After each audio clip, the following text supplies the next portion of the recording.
भवदत्त वर्मन। किसी राजवंश में कोई एक ऐसा शासक होता है जिसकी प्रतिभा उपलब्धियों से वंश के अन्य शासकों की प्रतिभा धूमिल सी हो जाती है। नल राजवंश के इतिहास में एक ऐसा ही शासक भवदत्त हुआ जिसकी चमक के आगे अन्य नलवंशी शासकों की चमक धीमी पड़ गई। भवदत्त वर्मन ने गति प्राप्त करने के पश्चात वाकाटक साम्राज्य पर आक्रमण किया तथा तत्कालीन सम्राट नरेश सेन को परास्त किया। भवदत्त ने वाकाटकों की राजधानी नंदीवर्धन नांदेड़ पर अधिकार स्थापित कर लिया। श्री राम नियम के अनुसार भवदत्त का कार्यकाल 440 से 465 तक था। 26 भवदत्त की विजय की प्रशंसा करते हुए सुंदरलाल त्रिपाठी ने लिखा है, वाकाटक नरेश सेन को नल राजवंश के द्वारा कठिन स्थितियों का सम्मुखीन होना पड़ा। नल नेतृत्व एवं भवदत्त वर्मन ने चक्रकूट में अपने राज्य अधिकार का समाहरण करने के पश्चात वाकाटक राज्य केंद्र एवं नंदीवर्धन तक प्रवेश में साफल्य प्राप्त किया। अंततः में नरेंद्र सेन को पराजय स्वीकार करनी पड़ी। 27 डॉक्टर पी.एल. मिश्र के अनुसार महाराज भवदत्त वर्मन निश्चित ही महाप्रतापी शासक रहे होंगे। उन्होंने सफलतापूर्वक हिम्मत की और महाप्रतापी वाकाटकों के घर में घुसकर उनकी राजधानी नंदीवर्धन के अनुदान पत्र जारी किया। कौशल क्षेत्र में इस यशो गाथा की जितनी भी प्रशंसा की जाए वह कम ही है। श्री राम नेमा के अनुसार हो सकता है कि नलों को इस अभियान में गुप्तों से सहायता मिली हो। वाकाटकों पर पश्चिम से गुप्तों ने और पूर्व से नलों के आक्रमण किया। 29 इस आधार पर भवदत्त के विजय के पश्चात गुप्तों की राजधानी प्रयाग जाना और वहां के दानपत्र जारी करना बताया गया है। भवदत्त वर्मन विजयी राजा था।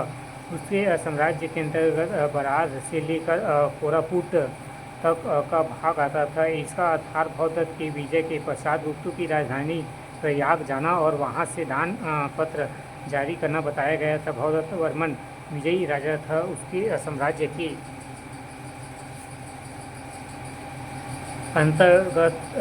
अंतर्गत वरार से लेकर कोरापुट तक का भाग आता था। इसका आधार अमरावती जिले के मुरारसी अंचल से प्राप्त भवदत्त का ताम्रपत्र।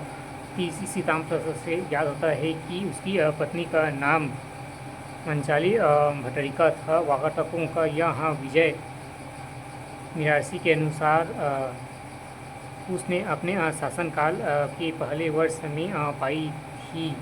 डॉक्टर मिश्र ने भवदत्त वर्मन की घोषणा के आधार पर मानते हुए विजय अभियान को 11वें वर्ष में माना है। गौरवशाली वर्ष 441 ई रहा होगा। 31 डॉक्टर राम कुमार बिहार के अनुसार इसमें संदेह नहीं कि वाकाटकों पर विजय श्री प्राप्त कर भवदत्त वर्मन ने अपने राज्य का नाम रोशन किया। भवदत्त ने महाराजा की उपाधि धारण की थी। इससे पता चलता है कि वह किसी भी कदर राजा नहीं था, स्वयं शक्ति संपन्न था। 32 भवदत्त का शासनकाल मिस्र 430 ई से मानते हैं।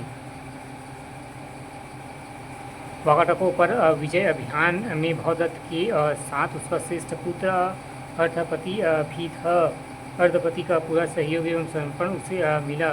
33 भवदत्त वर्मन के आराध्य देव भगवान शंकर थे। लगभग 20 वर्षों तक उन्होंने शासन किया। यह निश्चित ही महाप्रतापी एवं महाबलशाली और ऐश्वर्य युक्त रहा होगा। कौशल राज्य के इतिहास में शायद ही ऐसा महान शासक हुआ होगा। भट्टरक अर्थपति भवदत्त वर्मन, यह नाम उस उपाधि उसके नाम से जुड़ी मिलती है एवं स्वर्ण मुद्रा प्रचलित कर उसे प्रसिद्ध प्राप्त थी। महाराजा अर्थपति हिंदू उत्तराधिकार नियम के अनुसार ज्येष्ठ अर्थपति शासक बना। पिता उत्तराधिकार में उसे एक विस्तृत साम्राज्य प्राप्त था। बरार से लेकर उड़ीसा तक फैला साम्राज्य था।